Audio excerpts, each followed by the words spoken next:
When I first moved into Oakwood Estates last year, it felt like I'd hit the jackpot.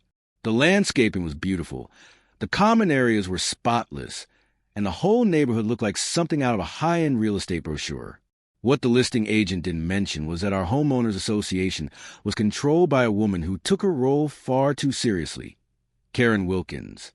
Most of the residents quietly referred to her as the HOA hawk. She had a reputation, and it wasn't a good one. Karen, somewhere in her mid-50s, had the constant scowl of someone who found joy in other people's minor infractions. She wore her highlighted bob like a helm of authority and had been president of the HOA for 8 straight years. Nobody ran against her anymore. Rumor had it that the last person who tried ended up receiving a fresh violation notice every single week until they packed up and moved away. I managed to stay under Karen's radar for the first few months. I kept my lawn trimmed to the regulation 2.25 inches, took the trash out only on collection days, and pulled the bin back before 7 p.m. sharp. I even made sure the exterior of my home was painted the exact shade of gentle dove white listed in the HOA handbook. Then one Saturday morning, my luck ran out, all because of a bird feeder. It was a small feeder designed for songbirds and mounted discreetly on a pole in my backyard. I had chosen one with a built-in mechanism to prevent squirrels and larger animals from accessing it. I thought it added a touch of life to the garden. Nothing flashy, nothing out of place. Apparently, to Karen, it was a declaration of war. "That bird feeder is not on the approved list of outdoor accessories," she said. Her voice clipped as she appeared at the edge of my backyard like some HOA specter summoned by the scent of noncompliance. "It's attracting unwanted wildlife and creating a nuisance. You'll need to remove it immediately." I stayed calm. "Actually, it's designed to only attract small birds, and it's not visible from any public path." I double-checked the bylaws, and there's nothing in there that prohibits feeders of this kind. Karen's eyes narrowed like I just quoted ancient forbidden law. "Well, I'll have to bring this to board. We'll see what the architectural committee says about this unauthorized installation." She clearly wasn't used to homeowners pushing back, especially with facts. From that moment on, I was on her radar. She started driving past my house multiple times a day, slowly, notepad in hand. When she couldn't find any real violations, she invented them. One notice claimed my hose wasn't properly coiled. Another pointed out a single cobweb near my front light. She flagged my mulch for being the wrong shade. I responded to each letter politely but thoroughly, always with photos, and always quoting the exact section of the HOA guidelines that proved I was in full compliance. It clearly drove her up the wall. Most people either gave in or ignored her entirely, which just gave her an excuse to fine them. But I followed every rule to the letter, which meant she had no real ammunition. Then last month, everything escalated. I was diagnosed with a chronic condition, not life-threatening, but something that required daily medication. My insurance provider began sending prescriptions directly to my door, which made managing everything much easier. The nearest pharmacy was a 30-minute drive, and with my demanding work schedule, having my medication delivered was a lifesaver. I had arranged to work from home that Tuesday, so I could receive the package in person. Around noon, I was in the middle of a video conference I couldn't reschedule. Through the window of my home office, I saw the delivery driver arrive. He placed a small package at my front door. Perfect timing, I thought. I figured I'd grab it as soon as my meeting ended. But the meeting dragged on an extra 45 minutes. When I finally stepped outside to collect the delivery, the package was gone. At first, I assumed the driver had left it in a less obvious spot, maybe near the garage or tucked by the side entrance. But after checking every possible location, it was clear it was missing. Confused, I checked the delivery notification. It was marked delivered at 12:07 p.m. and even included a photo of the package right on my doorstep. Something wasn't right. I pulled up the footage from my doorbell camera, and what I saw left me stunned. At exactly 12:23 p.m., Karen strolled up to my porch. She looked directly at the camera, frowning disapprovingly as if my front door had personally offended her. Then, without hesitation, she bent down, picked up the package, checked the label, tucked it under her arm, and walked off. No shame, no attempt to hide it. Just took it. I replayed the footage several times, hoping maybe I missed something, but it was clear as day. Karen had deliberately stolen a package addressed to me. And not just any package. This was my prescription medication.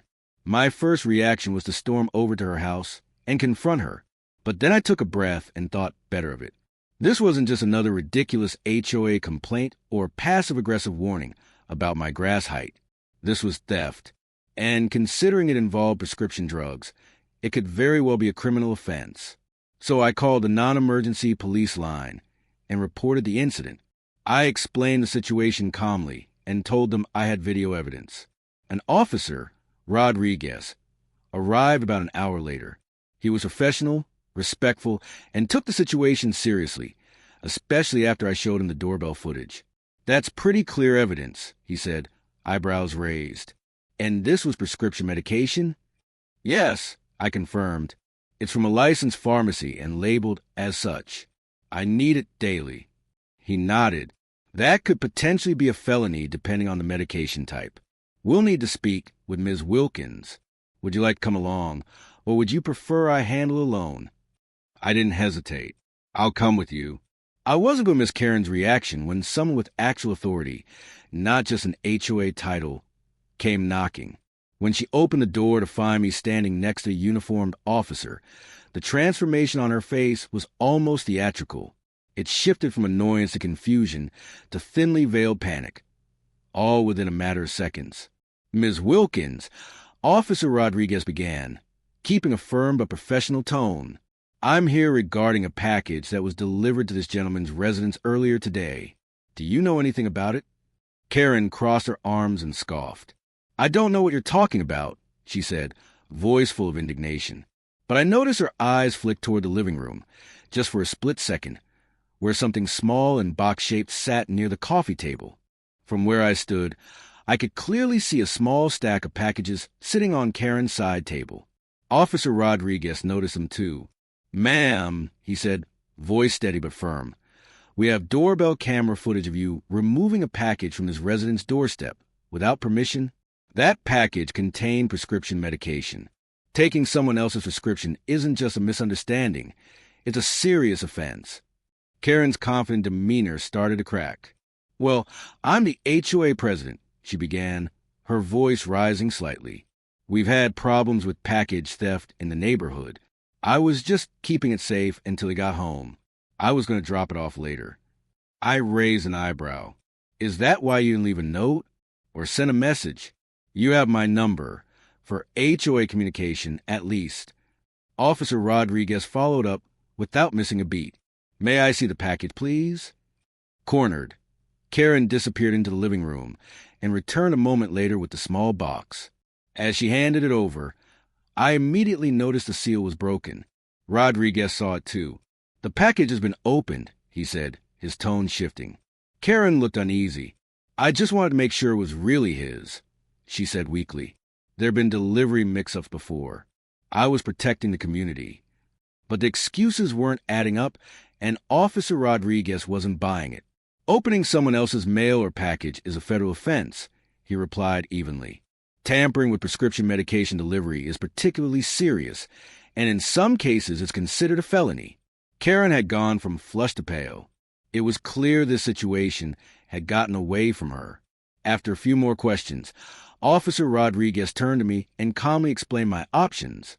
I had every right to press charges for mail theft and tampering with medical deliveries. Depending on how the district attorney's office viewed it, the consequences could include heavy fines and potentially jail time. As he laid out the legal implications, I saw Karen's hand start to shake. This wasn't just another HOA spat she could strong-arm her way through. This was real-life legal trouble. When Officer Rodriguez mentioned that tampering with certain types of prescription deliveries could carry felony charges with penalties of up to 5 years in prison, Karen looked like she might actually faint. I didn't know it was medication," she whispered, her voice small and trembling.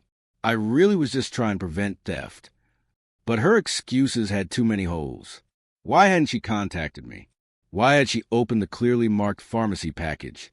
And why, out of the dozens of deliveries I'd received, was this the first one she'd taken? I decided to press charges, not out of spite, but because a line had been crossed.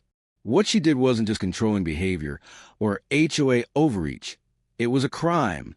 Officer Rodriguez placed her in handcuffs, right there on her perfectly maintained front porch. "Karen Wilkins, you're under arrest for mail theft and tampering with prescription delivery," he said formally, guiding her toward his patrol car as neighbors peeked through blinds and stepped onto porches to watch. That week, an emergency HOA meeting was called and became the most well-attended in the community's history. Karen was formally removed from her position as president. No debate, no resistance. Even longtime board members who once backed her voted in favor. As the decision was read aloud, I saw her sitting off to the side, her expression stunned and hollow. Maybe it was finally sinking in. The rules she had used as weapons for years couldn't protect her now. Karen's case went to court. She faced a $10,000 fine and criminal charges. Her 8-year reign over the neighborhood didn't end with a slow, bureaucratic fade. It ended with a pair of handcuffs and the unmistakable sound of a judge's gavel.